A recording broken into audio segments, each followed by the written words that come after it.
Hi there, I'm Beth Ramsden, and today I want to share the first of my tutorials using the free SmartDoll sewing patterns provided by Danny Chu on the SmartDoll website. I'll leave a link in the description so you can download them for yourself. Today I wanted to start with the one I've used the most so far, the t-shirt. As you can see, I've been practicing. You'll need to print his pattern at 100% scale and cut out the templates. Front, back, sleeve and collar. I've cut these from a light jersey fabric.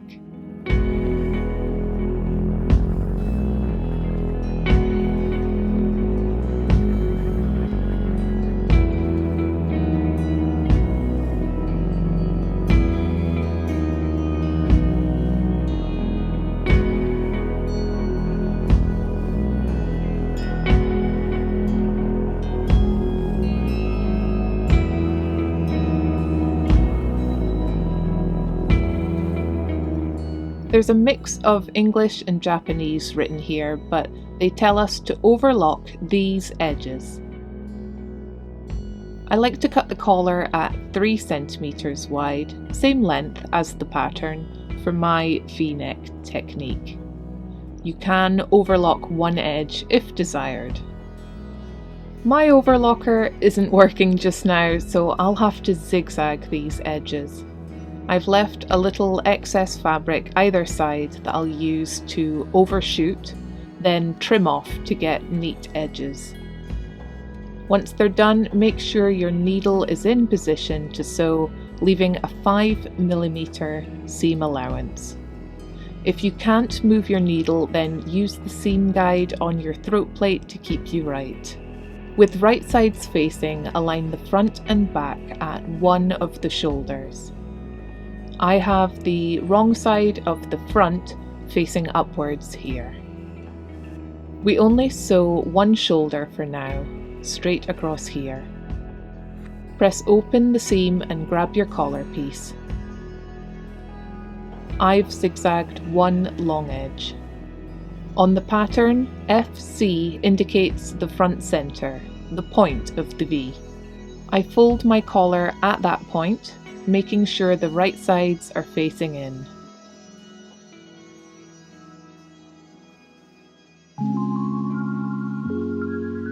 I take the front template and a line over the folded edge, using an erasable pen to transfer the point of the V to the collar.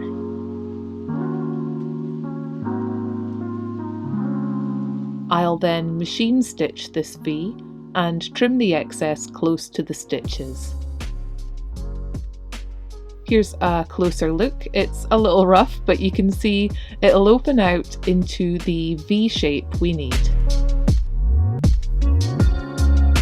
Flatten the seams and press with the iron, then machine or hand stitch here to keep it steady as we sew the next step. Now, push a pin 5mm in from the edge to the collar seam and 5mm from the edge on the shirt front. Swivel the collar to line up towards the open shoulder, then secure. Align the collar and shoulder seams and pin. The collar is ever so slightly shorter, so you will be gently stretching the collar to match the length as you sew. Once you've sewn up to the center pin, with the needle down, lift the presser foot, rotate the shirt and reposition the collar to continue sewing the rest of the collar. Keep stretching the collar very gently as you sew, and it should be just the right length to reach the other open shoulder seam.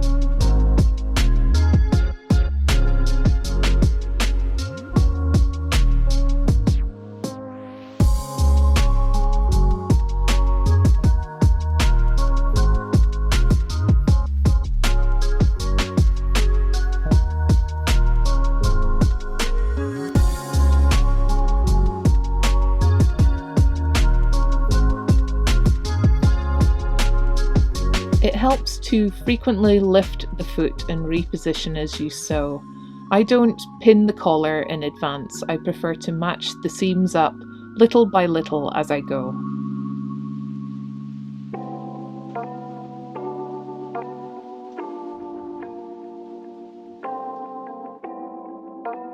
Once finished, you can flip up the collar and see the finished edge.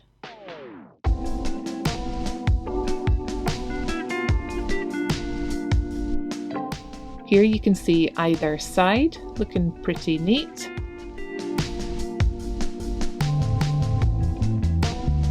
Next, I'm going to press the collar with the iron and top stitch just 1 millimeter below the join to neaten the collar. Here that's been done and it's looking really good.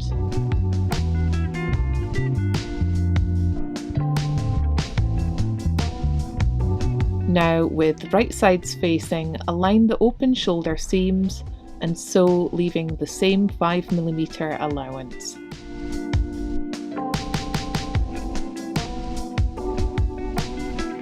Press open the seam allowance with the iron, then grab the sleeves. The pattern indicates an 8mm turn up. Turn the hem to the inside and press before top stitching. Here are my sleeves. I've done a single seam, but you could sew 2 parallel rows or use a twin needle for all your top stitching. Align the sleeves right side with the right side of the armhole. I like to fold the sleeve and place a pin in the center so I can make sure it matches the join in the shoulder correctly.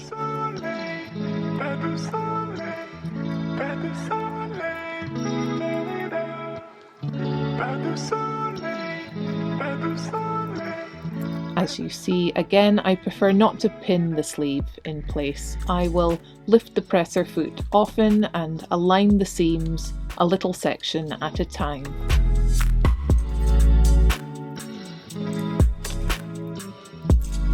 As you pass the center point, you'll want to shift the fabric in the back to the left to help align the last part of the curve.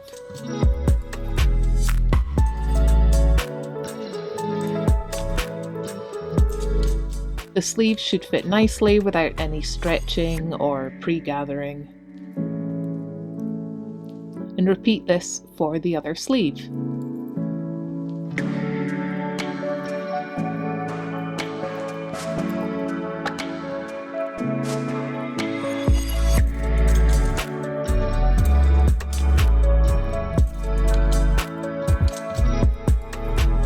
Now we can press and top stitch the lower hems, just like the sleeve cuffs. Again, the pattern states an 8mm width.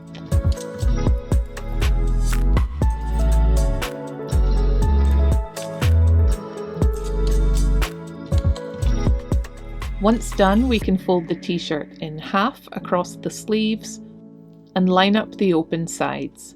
Right sides in. I make sure the seam allowance is folded in towards the body. You can pin it if needed. I then sew, leaving 5mm seam allowance from the cuff to the lower hem on each side. If your overlocker is behaving, you can finish off these seams nicely or zigzag them, but that's the basic shirt made.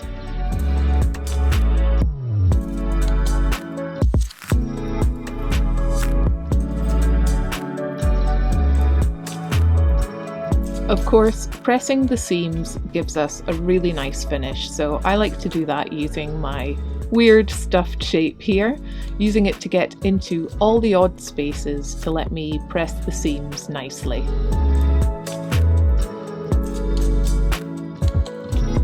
There we go, looking great now. Doing the collar this way works well for me, though I don't think it's how Culture Japan did them. If you know how they do it, I would love to hear from you. Here's some earlier attempts, and of course you can personalise your tee with iron on decals and logo labels. Before we finish, I want to show you how I do the collar for a round-necked shirt, because it is different. Here's my round-necked shirt at the same stage as the V-neck was. My collar piece is edged on one side again and is 2.5 centimeters wide, but the same length as Danny's pattern. With the right sides facing and 5mm seam allowance, join the unfinished edge to the neckline.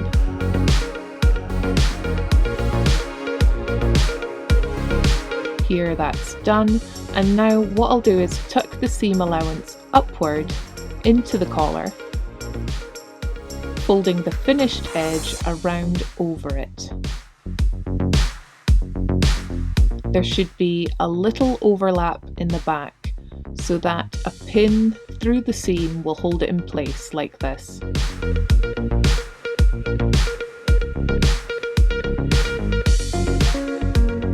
We can tuck the seam in all round, pinning as we go, before top stitching a seam in the ditch right along the join. Here's another look at how to roll in that collar.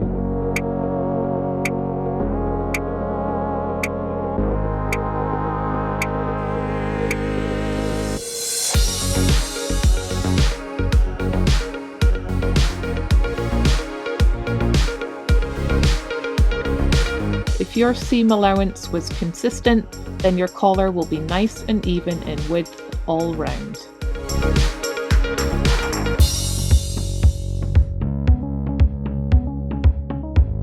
Here it's top stitched and you can see the finished edge inside has been secured all round.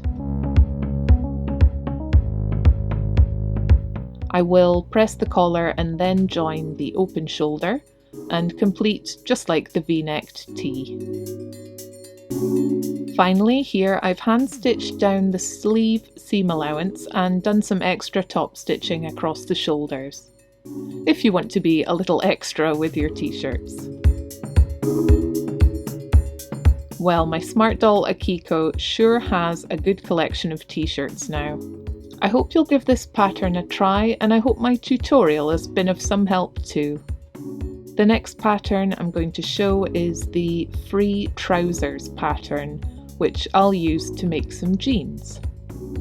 I'm excited to get into that, and I hope you are too. Leave a like, let me know what you thought, and make sure you're subscribed to see more videos like this. Thanks for watching. Bye bye!